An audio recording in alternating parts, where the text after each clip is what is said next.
Buenos días, mis queridos hermanos.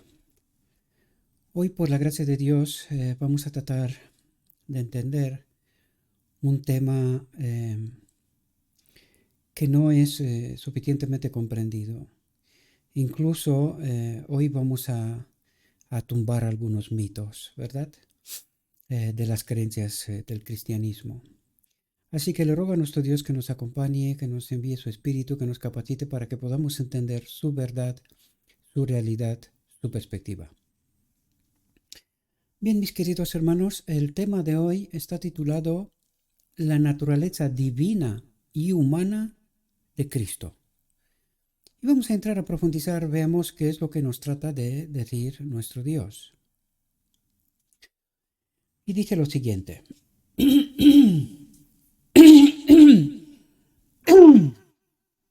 Perdonadme, creo que la voz hoy no me ayuda demasiado.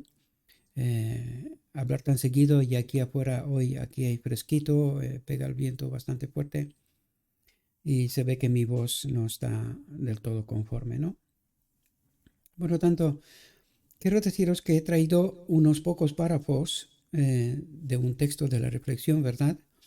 Para disminuir el tiempo o reducir el tiempo de la reflexión, ¿verdad?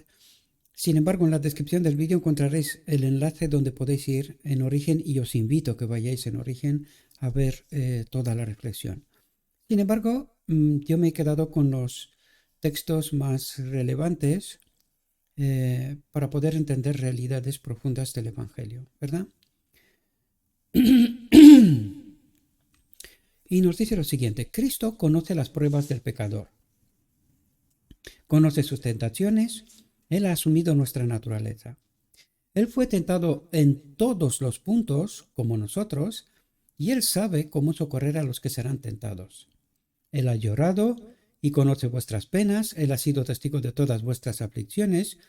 Para todos los que creen y confían en Él, Él será como un escondrijo contra el viento y un refugio contra la tempestad. Dice, los que afirman que no fue posible que Cristo pecara, no pueden creer que realmente asumiera la naturaleza humana. Y espero que hoy podamos entender de una vez por todas esta profunda realidad, porque como os dije, hoy vamos a tumbar algunos mitos, ¿verdad? Dice, pero ¿no fue Cristo realmente tentado?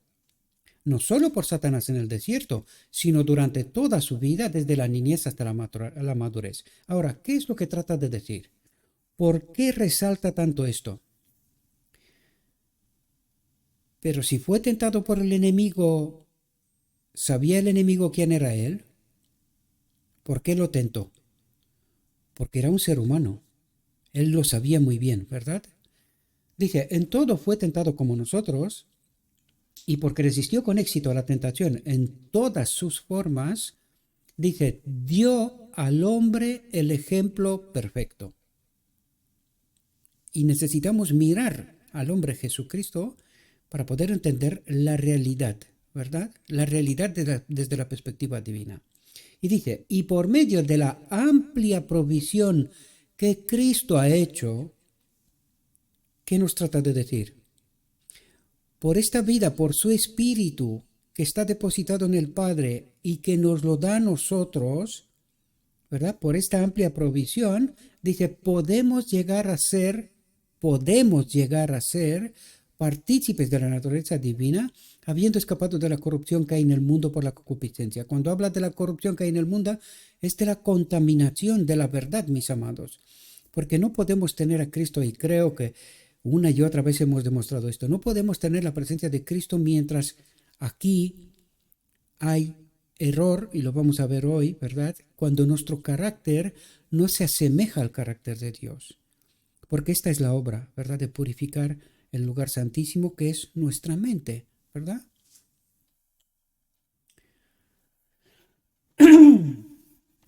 Fijaos lo que dice.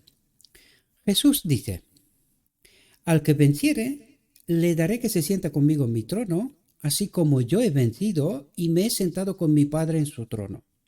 Y aquí se refiere a los 144.000, ¿verdad? Dice, aquí está el principio de nuestra confianza que debemos mantener firmes hasta el fin. Si Jesús resistió las tentaciones de Satanás, Él nos ayudará a resistir. Cuidado que está hablando de Jesús. ¿Dónde está Jesús? En el lugar santísimo, en el cielo, ¿verdad? Fijaos lo que dice. Jesús vino a traer el poder divino para combinarlo con el esfuerzo humano. ¿Qué pasó en Pentecostés? Esto. Vino a traer el poder divino para combinarlo con el esfuerzo humano. Dice, Jesús estaba libre, atentos aquí, Jesús estaba libre de todo pecado. ¿Qué es el pecado? Separación de Dios. Él estaba libre de la consecuencia de estar separado de Dios, ¿verdad? Y dice, y error. ¿Error en qué sentido? De la verdad. Y eso nosotros necesitamos entender. Si queremos tener la fe de Jesús, nosotros tenemos que tener el lugar santísimo libre de error. Esto es la santificación y la purificación en la verdad. ¿Verdad? Porque esta es la fe de Jesús. Esa fe de Jesús necesitamos nosotros. La presencia del Padre. Por eso dice, Él estaba libre de todo pecado. ¿Por qué? Porque Él estaba unido con el Padre. Ahora lo veremos, ¿verdad? Por lo tanto, el hombre unido con Dios puede vencer, no peca, ¿verdad? Esta es la consecuencia. Dice, no había ni rastro de imperfección en su vida o carácter. Dice, mantuvo una pureza inmaculada en las circunstancias más difíciles. Es cierto que declaró, no hay más bueno que uno, es decir, Dios, pero también dijo, yo y mi Padre somos uno. Es decir, lo que estaba tratando de decir es que, vamos a ver, ¿el Padre Celestial es solo Padre de Cristo? ¿Y nosotros qué somos? Sus hijos, es Padre nuestro también. Por lo tanto, nosotros también debemos de ser uno con Él. ¿Por qué? Porque Él nos dijo antes, Él es el ejemplo perfecto, ¿verdad? Pues nosotros tenemos que ser este ejemplo perfecto. Ahora entenderemos en profundidad cuando nos habla de qué nos habla, porque necesitamos entender la profundidad del Evangelio y no quedarnos solamente con la superficie, ¿verdad? Mantuvo una pureza inmaculada en las circunstancias más difíciles. Es cierto que declaró no hay más bueno que uno, es decir, Dios, pero también dijo yo y mi Padre somos uno, es decir, que Él está unido a la naturaleza divina. Dice, Jesús habla de sí mismo y del Padre como Dios y reclama para sí la justicia perfecta, ¿verdad? Reclama para sí el poder de Dios en realidad. Fijaos aquí, porque aquí vamos a desmontar un mito tremendo. Y aquí vamos a necesitar entender quién era el primer Adán, quién era Jesús y dónde vamos a llegar a ser nosotros, o qué es lo que vamos a llegar a ser nosotros. Fijaos lo que dice. En Cristo habitaba. Es decir, Cristo era un templo en el cual habitaba ¿quién? El Padre. Por lo tanto dice, en Cristo habitaba corporalmente la plenitud de la divinidad. Lo que quiere decir es que estaba unido con el Padre, lo que él mismo afirmó, ¿verdad? Fijaos, dice, por eso aunque fue tentado en todo según nuestra semejanza, permaneció ante el mundo, ante la perversión, o sea, ante el engaño que hay en el mundo, ante el pecado que es la consecuencia de estar separado de Dios, ¿verdad? Desde su primera entrada en él, sin mancha de corrupción, aunque rodeado de ella. Fijaos lo que dice ahora, atentos. ¿No hemos de llegar a ser también nosotros partícipes de esa plenitud? No lo sé si entendemos la profundidad de lo que acabo de decir. Dicen, Cristo habitaba corporalmente la plenitud de la divinidad. Y el cristianismo dice, ahí está, Él es Dios. Pero ahora, ¿qué dice que tenemos que ser nosotros? Hay que entender al primer Adán. En el primer Adán habitaba también esta plenitud de la divinidad. ¿Por qué? No hemos de llegar a ser también nosotros, ¿verdad?, partícipes de esa plenitud. Entonces, si Cristo por esa afirmación es Dios, nosotros también vamos a ser Dios. Necesitamos entender, mis amados, que lo que perdió Adán, el primer Adán, fue esa plenitud de la divinidad. Porque nos dice que nosotros tenemos que llegar a esa plenitud de la divinidad tal como estaban en nuestro hermano mayor, Jesucristo. Y dice, ¿no hemos de llegar a ser también partícipes de esa plenitud? Y atentos ahora, dice, y no es esto, y solo esto, por lo que podemos vencer como venció Cristo. Ahora aquí hay un elemento que entender. ¿Cuándo nosotros llegaremos a ser partícipes de esa plenitud? Nosotros sabemos que ahora mismo el Espíritu de Cristo, el Espíritu de Dios, mora con nosotros. Pero hay un momento cuando estará en nosotros. Y eso es lo que nosotros necesitamos entender. Porque nosotros, hasta este momento, necesitamos primero santificarnos en la verdad, purificar nuestra mente de todo error, tal como estaba en Jesús. Jesús estaba libre de pecado, consecuencia de estar separado del Padre, y de error. Podríamos llamarlo nosotros doctrinal, pero nunca deberíamos de haber tenido doctrinas, sino verdades, principios divinos, ¿verdad? Por lo tanto, ¿cuál es la obra que tiene que ocurrir ahora, en el día de la expiación, con los 144,000?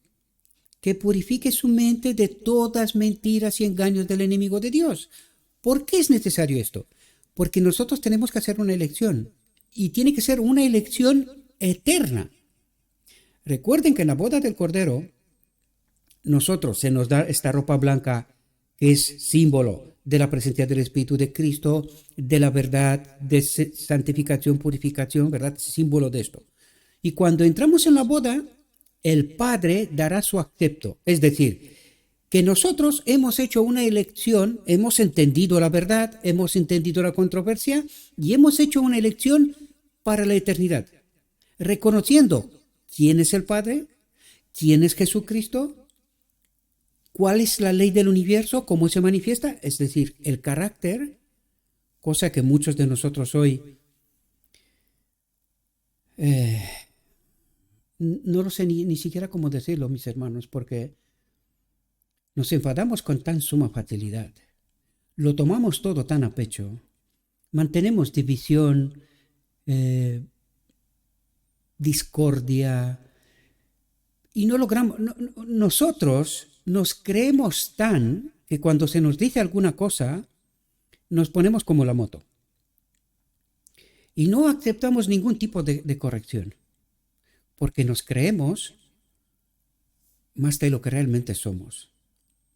Porque nosotros deberíamos de ser como niños, humildes, y recibir la corrección, aceptar, pedir perdón por nuestros errores, porque esto es el símbolo de aceptar, ¿verdad? El error, y dejar patente que hemos aceptado, que hemos cometido un error, y buscar esa unidad en el Espíritu de Cristo.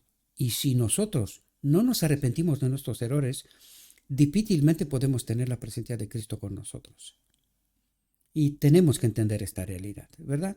Ahora, espero que se ha derivado este mito de que porque en Cristo habitaba corporalmente la plenitud de la divinidad, Él era Dios. Pues si Él era Dios por esto, pues nosotros tenemos que llegar a ser dioses.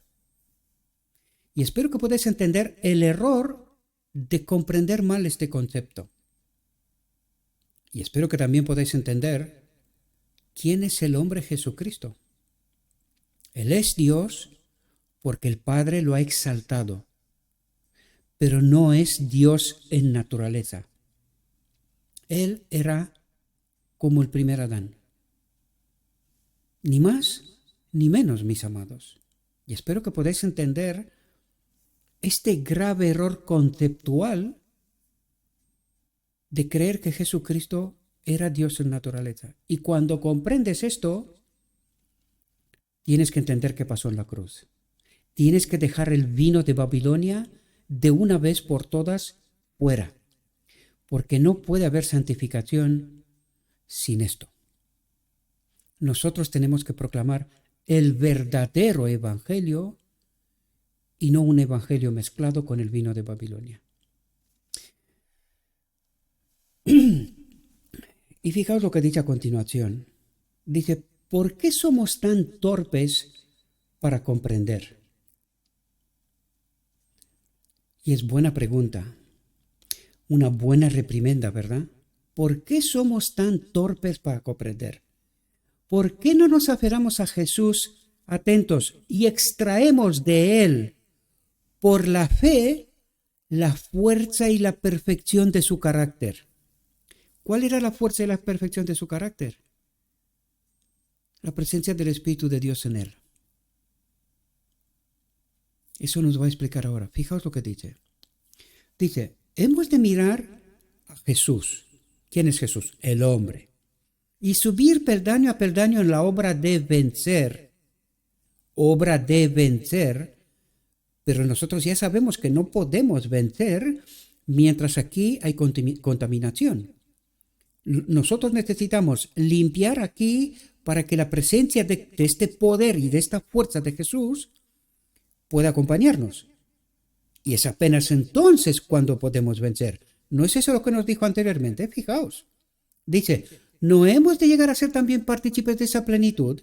Y no es esto, y solo esto, por lo que podemos vencer como venció Cristo.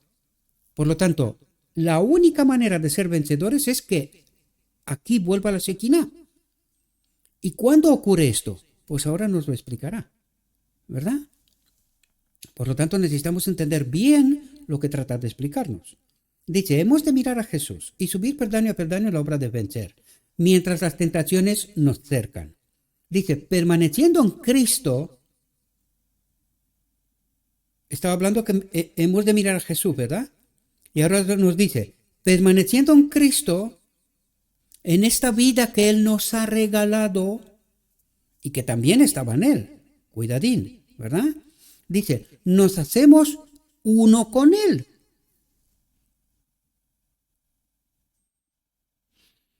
Son profundidades del Evangelio que necesitamos comprender, mis amados.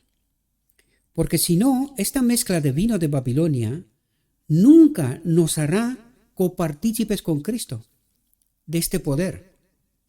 Y jamás podremos entender el Evangelio. Dice, entonces estamos seguros, enteramente seguros, contra todos los asaltos de Satanás. Dice, fijaos, Cristo, que vive en el alma, se revela en el carácter. ¿Qué es el carácter? Lo estudiamos la última reflexión. La ley, el carácter de Dios estaba en Él, en su mente, ¿verdad? ¿Y qué tiene que estar en nuestra mente también? Escribiré la ley en vuestra mente, ¿verdad? Por lo tanto, Cristo que vive en el alma se revela en el carácter, nuestro comportamiento, nuestras decisiones, nuestra manifestación. ¿Comprendéis? Dice, el hombre no es nada sin Cristo. Y aquí surge la pregunta que a mucha gente molesta. Pero no por nada los vuelvo a preguntar una y otra vez, mis amados. ¿Estamos conectados con Cristo? Si nosotros no tenemos clara la verdad, no podemos estar conectados con Cristo. Porque Cristo y el pecado y el error lo vimos antes en Jesús. En Jesús no había ni pecado ni error. Por eso el Padre habitaba en Él. Pues en nosotros no tiene que ocurrir lo mismo. ¿Cuál es este proceso para poder llegar a este momento en donde nosotros podemos vencer como Cristo venció? ¿Cuál es el proceso? La comprensión del Evangelio, la verdad pura sin contaminar. También lo vimos en la reflexión anterior. ¿Quién es su pueblo? Aquellos que preservan la verdad pura sin contaminación, en toda su pureza. Todos los demás no son pueblo de Dios, y no lo digo yo, no es mi afirmación. Es la afirmación de Dios. ¿Por qué? Pues porque no le conocemos, porque no le entendemos, porque creemos las falsedades del enemigo. ¿Cómo perdió Adán la gloria de Dios? Creyendo al enemigo. Pues nosotros podemos ser otra cosa haciendo lo mismo. Necesitamos purificar nuestra mente. Esta es la profunda realidad. Necesitamos entender la verdad en su pureza, ¿verdad? Dice, pero si Cristo vive en nosotros, haremos las obras de Dios. Y ahora, cuando nosotros estamos divididos, enfadados, molestos unos con otros, cada uno de nosotros creemos tener a Cristo, pero no haremos las obras de Dios, necesitamos preguntarnos, ¿quién es quién? ¿Quién tiene Cristo y quién no tiene Cristo? ¿Y cómo conocemos quién sí y quién no? Por la pureza del Evangelio, por la verdad. Y el pueblo de Dios tiene que ser un pueblo peculiar. ¿Peculiar por qué? Porque este mensaje no es aceptado por el mundo. Por eso en este ministerio da igual cuánto trabajamos. Ayer conseguimos por fin un suscriptor más, ¿verdad? Que por cierto creo que dejó también un mensaje al cual le contesté. Pues esa es la peculiaridad, en la verdad pura sin contaminar. Porque nosotros predicamos un evangelio que el mundo, recuerden, la iglesia está en Babilonia, todas, el mundo no reconoce este evangelio. Ellos tienen un otro evangelio. Entonces, la peculiaridad tiene que ser en la verdad, en la pureza del evangelio, no en otra cosa. Y mientras nosotros no predicamos esta pureza del evangelio, no hay peculiaridad, porque en realidad predicamos lo mismo que ellos. Mientras no comprendemos estas profundas realidades, no podemos pretender que el Cristo que vive en el alma se revela en el carácter. El hombre no es nada sin Cristo, pero si Cristo vive en nosotros, haremos las obras de Dios. ¿Cuáles son las obras de Dios? Miremos a Jesús. No soy yo el que hace estas cosas, sino el Padre que habita en mí, decía él, ¿verdad? Pues estas son las obras de Dios, la pureza del Evangelio. ¿A qué precio? Pues hay que ir a la cruz, porque el mundo te crucifica. Te dice de todo menos lo bonito. Entonces, en esto consiste la peculiaridad de los que acompañan a Cristo allá donde Él va, ¿verdad? Dice, representaremos a Cristo en nuestra vida. Hablaremos de Cristo porque meditamos en Él. Creceremos en Cristo hasta la plena estatura de hombres y mujeres en entendimiento espiritual. ¿Esto qué significa? La ropa blanca, la pureza del Evangelio que trae consigo la vida, el Espíritu de Cristo que nos acompaña, y que en la boda del Cordero el Padre dirá, sí, este es este pueblo peculiar, es este pueblo que me glorifica a mí y no a un otro, que se ponga el Espíritu en ellos. Seremos sellados. Esto significa el sellamiento, pero sin la pureza del Evangelio, olvídense.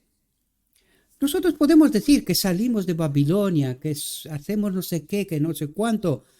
Ya os lo dije, la Babilonia está aquí. La batalla del Armagedón es la batalla por el relato. El enemigo desde el lugar santo tiene su relato del Evangelio y Dios, con su pueblo peculiar que le glorifica a Él, tiene un relato de un otro Evangelio, el Evangelio puro. Y esta es la batalla del Armagedón por nuestra mente, antes de terminar en esta guerra mundial que arrasará todo. Aquel es el final. Pero hoy la batalla está por la pureza del Evangelio. Y en esto está la peculiaridad del verdadero pueblo de Dios. por los frutos los conocerás. ¿Verdad? Fijaos, dice, el amor y la justicia de Dios, así como la inmutabilidad de su ley, y yo creo que terminé antes, ¿verdad? ¿Terminé? Sí, perdonad. El amor y la justicia de Dios, así como la inmutabilidad de su ley, se manifiestan no solo en la vida del Salvador, sino también en su muerte. Es decir, Él se fue hasta la muerte, guardando la ley, siendo este ejemplo perfecto. Y cuando me dice a mi ejemplo perfecto, dice, tienes que ir a la cruz. ¿Y esto qué significa? Que yo no me apartaré de la pureza del Evangelio. Aunque el mundo me mate, yo moriré gozosamente por defender el verdadero Evangelio. Esta es la verdadera muerte. Cuando los tienes a todos en contra, cuando nadie te quiere reconocer, cuando mucha gente te ve, no te manda ni mensajes, gracias a aquellos que lo hacen, no son muchos, pero algunos lo hacen, cuando no se suscriben a tu canal, cuando te ven una vez y huyen pavorosos porque dicen, esto es apostasía, claro, y no saben que están ya en ella, lo tienes todo en contra. ¿Predicando qué? Escrito está. Yo ya sabía desde el primer momento que empecé este ministerio, por eso decidí leer como un niño. Algunos podrían reír, me da igual. ¿Sabéis lo que no podrán hacer? Contestar lo que está escrito. Eso no podrán hacerlo, porque está escrito. Y por eso yo decidí entrar en este caminito donde sabía que todo el mundo estaría en contra. Pero esto me da igual. También sé que cuando terminaré este caminito, detrás de mí, porque yo voy detrás de Cristo, detrás de mí habrá o junto conmigo, mejor dicho, para que no se entiendan mal, habrá un grupito de gente que se han preservado en esta pureza del Evangelio. Y son gente humilde, me doy cuenta. La gran mayoría son gente humilde, que aceptan como niños lo que está escrito. No creen saber, sino que aceptan lo que ya está escrito.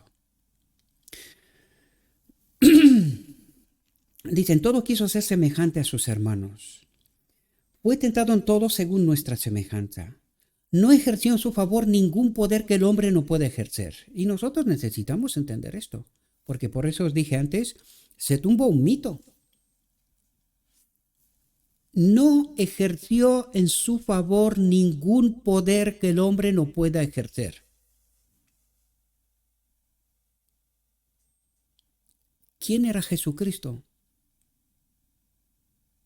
Uno como nosotros, un ser humano, con la única diferencia que él estaba unido con el Padre, y eso es lo que quiere hacer con nosotros si nosotros le creemos. Creer no es solo una afirmación. ¿Cuál es la vida eterna? Que te conozcan a ti, el único Dios verdadero, y a Jesucristo al cual le enviaste tú. Pues necesitamos conocer quién es Jesucristo. Esto significa creer, no es una simple afirmación. No. No os equivoquéis.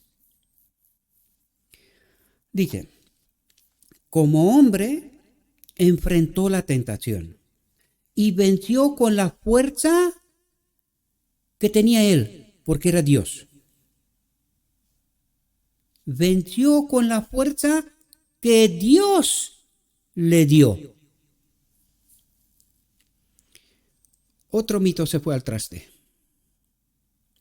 Nos da un ejemplo de obediencia perfecta. Dice, Él ha provisto que podamos llegar a ser, hay un condicionante, ¿verdad? Se sobreentiende, que podamos llegar a ser partícipes de la naturaleza divina. Dice, y nos asegura que podemos vencer como Él venció. Su vida testifica que con la ayuda del mismo poder divino que Cristo recibió,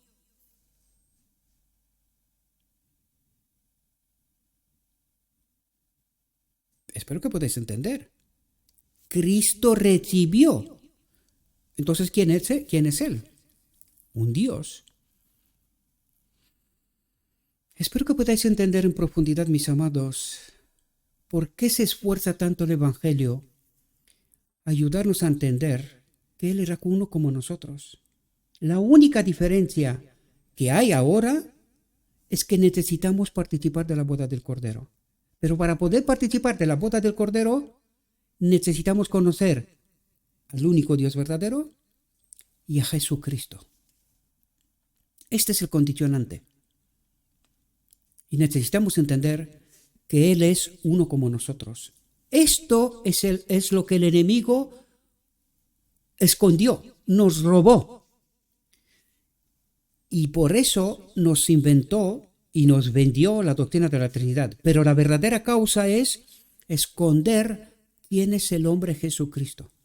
Para que nosotros no le creamos. Que nosotros digamos, no, pecamos hasta que Cristo viene. ¿Por qué? Pues porque Él es Dios.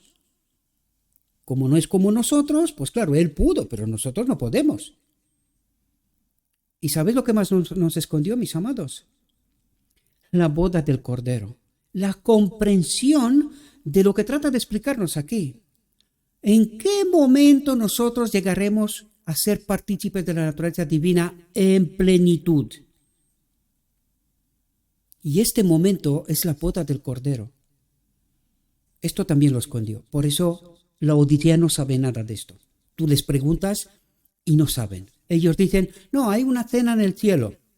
Sí, pero Apocalipsis 19 habla de otra cosa aquí. Y nosotros no entendimos porque el enemigo nos escondió estas verdades tan profundas. Dice, Él ha provisto que podamos llegar a ser partícipes de la naturaleza divina y nos asegura que podemos vencer como Él venció. Su vida testifica que con la ayuda del mismo poder divino que Cristo recibió, es posible que el hombre obedezca la ley de Dios. La única pregunta, la única incógnita que queda ahora es, ¿cuándo recibiremos nosotros este poder? Esta es la única clave. Dice,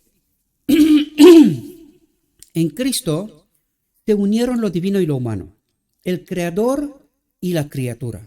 La naturaleza de Dios, cuya ley había sido transgredida, y la naturaleza de Adán, el transgresor, se encuentran en Jesús. Esas dos naturalezas se encuentran en Jesús, el Hijo de Dios y el Hijo del Hombre. Y habiendo pagado, y espero que podáis entender, esta vida de la cual Él se despoja, se le da primero a Él. Eso es lo que está diciendo aquí. Y en Cristo se unieron lo divino y lo humano, el creador y la criatura, la naturaleza de Dios, cuya ley había sido transgredida, que es el Espíritu Santo, que es la presencia del Padre y de Cristo, del Espíritu de Cristo, de la vida de Cristo, ¿verdad? Esto es lo que representa el Espíritu Santo. Dice, y la naturaleza de Adán, el transgresor, se encuentran ¿dónde? En Jesús. Por lo tanto, esta vida de la cual se despoja a Él, primero se le da a Él. Lo vimos en el párrafo anterior. Cristo recibió este poder, ¿verdad? Por lo tanto, el Hijo de Dios y el Hijo del Hombre. Por eso se llama Jesús, el hombre, Cristo, Hijo de Dios. Jesús, Hijo del Hombre, Cristo, Hijo de Dios. Esto es lo que representa su nombre, ¿verdad?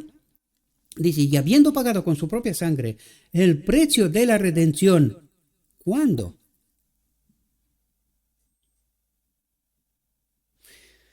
Desde la encarnación, cuando muere Cristo, hasta la cruz, cuando muere Jesús.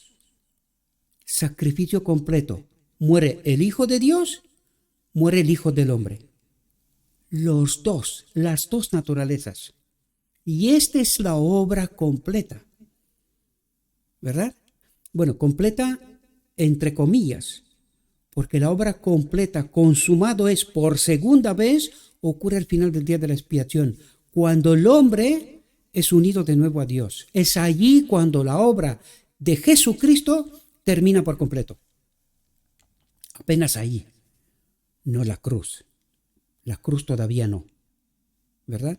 Hasta que el hombre no es unido con la divinidad, la obra no es terminada, ¿verdad? Dice, y habiendo pagado con su propia sangre el precio de la redención, habiendo pasado por la experiencia del hombre, habiendo enfrentado y vencido la tentación en nombre del hombre, habiendo, aunque sin pecado, soportado la vergüenza, la culpa y la carga del pecado, se convierte en abogado e intercesor del hombre. ¿Con qué propósito? Para que el hombre llegue a comprender, esta es la obra del día de la expiación, la santificación, la purificación, para que el hombre llegue a comprender este momento tan glorioso, la boda del Cordero, donde la humanidad, el hombre, es unido de nuevo a Dios. Allí es cuando la obra se termina. Luego Él se pone ropas de venganza y viene a la tierra para recoger lo que es suyo y vengar a Dios. Cuando dice vengar, no se refiere como nosotros entendemos venganza, porque este no es el carácter de nuestro Dios, ¿verdad? Y si tengo que explicarlo, es que todavía nos queda trabajo por hacer, ¿verdad? Dice, ¿qué seguridad para el universo testigo que Cristo será un sumo sacerdote misericordioso y fiel? ¿De quién habla? Del Espíritu de Cristo. Cristo en nosotros, intermediación o mediación entre el Padre y nosotros eternamente. Cristo será un sumo sacerdote misericordioso y fiel. Espero que podáis entender, mis queridos hermanos. La reflexión todavía sigue, hay unos cuantos párrafos más, pero esto os lo dejo a vosotros. Porque cuando entiendes lo que acabamos de leer, ya no tiene tanto misterio, ¿verdad? Dijo mi guía, todavía hay mucha luz que debe brillar de la ley de Dios y del Evangelio de la justicia. Este mensaje, entendido en su verdadero carácter y proclamado en el Espíritu, crecerá hasta alcanzar una importancia tan grande como apenas soñáis e iluminará la tierra con su gloria. Gracias por vuestra atención, mis queridos hermanos. Os invito, suscríbase al canal. Yo sé que para muchos de vosotros esto parece raro. Pero este es el pueblo peculiar de Dios. Este es el verdadero evangelio. Si queréis recibir más reflexiones, al menos síganlas, mis queridos hermanos. Escúchanlas. Luego tomen sus decisiones. Cada uno de vosotros tenéis que estudiar y tomar vuestras propias decisiones. Si yo estoy errado, recibiré el precio para mi error. Pero ¿y si estoy en lo cierto? Recuerden, por eso estudiamos escrito está. Para entender lo que está escrito, no filosofías de hombres. Le ruego a nuestro Dios que nos envíe su Espíritu, que nos capacite, que podamos entender su verdad, su realidad, su perspectiva, que tomemos nuestras decisiones y que nos veamos en la boda del Cordero. Os deseo, mis queridos hermanos, que tengáis un próspero día. En todo lo que os he dicho en nombre de Cristo Jesús. Amén.